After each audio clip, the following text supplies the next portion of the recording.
Policia e Tiranës ka arrestuar 21 persona në lidhje me protestën e zhvilluar pas ditën e së martës nga Partia Demokratike. Mes të prangosurve janë dhe 4 të mitur të moshës 17 vjeç, të cilët akuzohen për goditje për shkak të detyrës, plagosje të rënd me dashje, prishje të qetësisë publike, shkatrim prone dhe kundërshtim të punonjësit të rendit. Përfshirja të miturve në aktet e dhunshme gjatë protestës, sipas ministres së Brendshme Albana Kuqiu, bëhet me qëllim nga opozita që autoret e vërtet sipas saj të mos ndiqen penalisht. Përpjekja e dështuar për të ardhur në pushtet, duke goditur punonjësit e rendit, duke djegur institucionet e për më tepër duke përdorur të miturit për të hedhur molotova apo sende të forta mbi punonjësit e policisë, që të mos ndiqen penalisht autorët e vërtet, është një akt i turpshëm dhe i dënueshëm. Gjithashtu specialistët për hetimin e krimeve në Komisariatin numër 1 referuan materialet në prokurori dhe për sekretarin organizativ të Partisë Demokratike, Ervin Minarolli, i dyshuar për veprën penale, organizimi dhe pjesëmarrje në grumbullime të paligjshme dhe shtyrja të miturit në krim.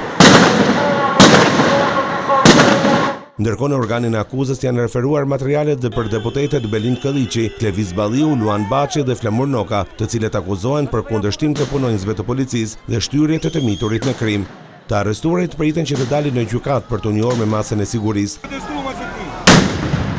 Ndërkohë gjatë protestës së 24 janarit, të gjitha arrestuarit u liruan nga qelia. Ministri Albana Kuqiu i ka bërë thirrje institucioneve të drejtësisë që autorët e akteve të dhunës të mos tolerohen nga ligji, por të përballen me pasojat. Personat përgjegjës duhet të kuptojnë se nuk kanë asnjë mburojë politike mbi kokën e tyre.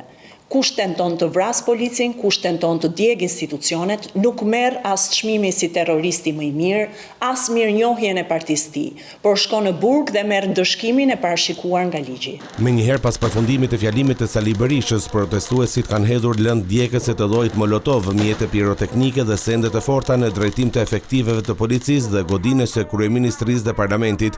Si pasojë e dhunës, 19 punonjës policie kanë mbetur të dëmtuar nga goditjet me sende të forta dhe molotov.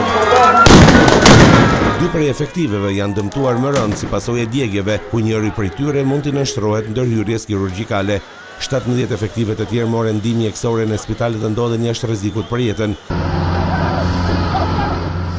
I dëmtuar mbeti dhe deputeti i Partisë Demokratike Bledion Allbati, i cili gjithashtu mori ndihmën mjekësore në spitalin e traumës. Ndërkohë policia sekuestroi 22 shishe molotov të pashpërthyera, si dhe 3 shishe me benzinë.